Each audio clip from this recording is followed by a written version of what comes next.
नमस्कार मित्रों, आप देख रहे हैं हिंदी स्टोरी कोना चैनल। यहाँ हम आपके लिए लेकर आते हैं भारतीय संस्कृति, परंपरा और विश्वास से जुड़ी अद्भुत कहानियां। आज की इस विशेष प्रस्तुति में हम आपको सुनाने जा रहे हैं श्राद्ध पक्ष के दूसरे दिन की कथा, श्राद्ध की उत्पत्ति। तो आइए शुरू करते हैं यह भावनात्मक और ऐतिहासिक यात्रा। भाद्रपद मास की पूर्णिमा बीत चुकी थी। पहला दिन बीतते ही गांव में श्राद्ध की गंध फैल गई थी। आंगन में गोबर और मिट्टी से लीपा घर, दीपक की टिमटिमाहट और ताजे पकवानों की सुगंध हवा में मिल रही थी। हर घर में लोग पितरों का स्मरण कर रहे थे। दूसरे दिन की महत्ता अलग है।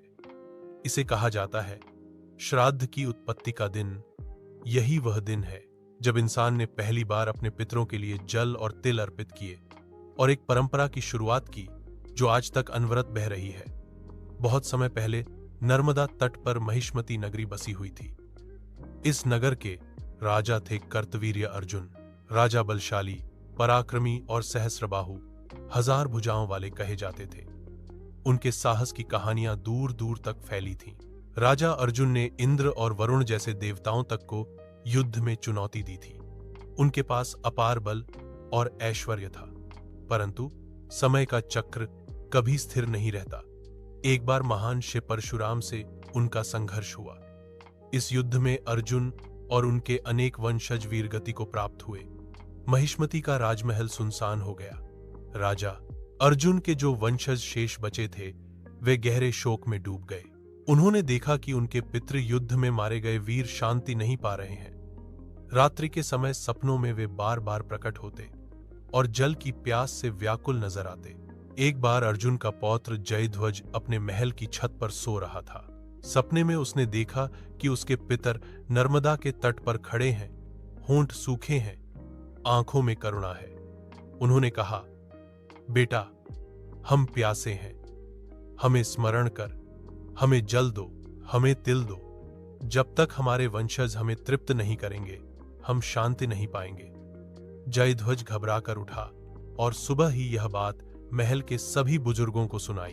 महिष्मती के राजमहल में सभा बुलाई गई। सभी ने निश्चय किया कि कोई उपाय खोजना होगा।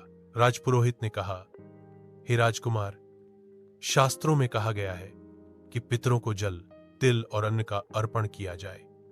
यही तर्पण उन्हें तृप्त करता है, यही उन्हें शांति देता है।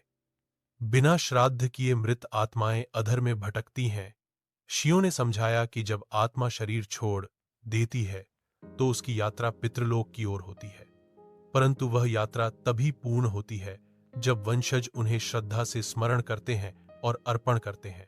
राजकुमार जयध्वज ने वैदिक विधि से पहला श्राद्ध किया। नर्मदा के तट पर एक वेदी बनाई गई।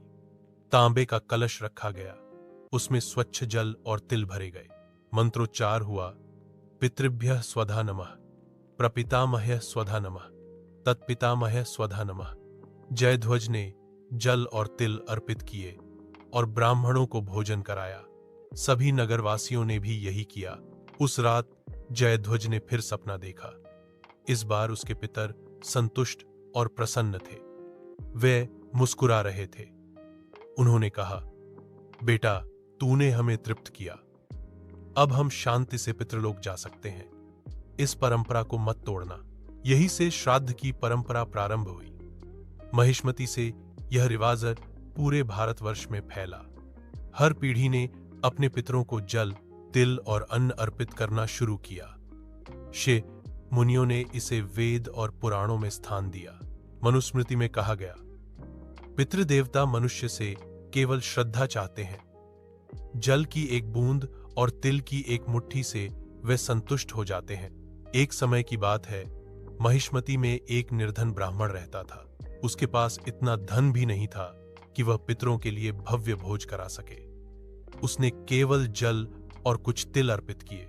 उस रात उसके पितर स्वप्न में आए और बोले, पुत्र, हमें तेरा प्रेम और तेरी श्रद्धा चाहिए थी, भोज नहीं। तूने हमारी आत्मा को तृप्त कर दिया। यह दृष्टांत बताता है कि श्राद्ध में बाहरी आडंबर नहीं, बल्कि श्रद्धा का महत्व है। आज भी जब पितृपक्ष का दूसरा दिन आता है तो लोग श्राद्ध की उत्पत्ति की कथा स्मरण करते हैं। यह हमें यह सिखाती है कि पूर्वजों का आशीर्वाद जीवन में सबसे बड़ा धन है। उन्हें स्मरण करने से आत्मा को संतोष और परिवार को शक्ति मिलती है। यह परंपरा हमें अपनी जड़ों से जोड़ती है। दूसरा दिन केवल एक कथा नहीं, बल्कि वह बीज है जिससे पूरी श्राद्ध परंपरा उगी। यदि कार्तवीर्य अर्जुन के वंशजों ने वह तर्पण न किया होता तो शायद आज हम यह परंपरा न निभा रहे होते। इसलिए हर वर्ष जब पितृपक्ष का दूसरा दिन आता है, लोग अपने आंगन में दीप जलाते हैं, जल और तिल अर्पित करते हैं और मन ही मन कहते हैं, हे पितरों, हमारी श्रद्धा स्वीकार करो, हमें आशीर्वाद दो।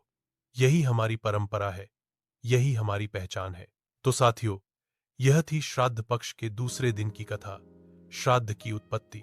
कल हम आपके लिए लेकर आएंगे तीसरे दिन की एक और अद्भुत कथा। तब तक जुड़े रहिए हमारे साथ। अगर आपको यह वीडियो अच्छा लगा हो तो चैनल को सब्सक्राइब करें, लाइक और शेयर करना न भूलें और घंटी का बटन जरूर दबाएं ताकि अगली कथा सबसे पहले आप तक पहुंचे। जय पितृदेवताओं की।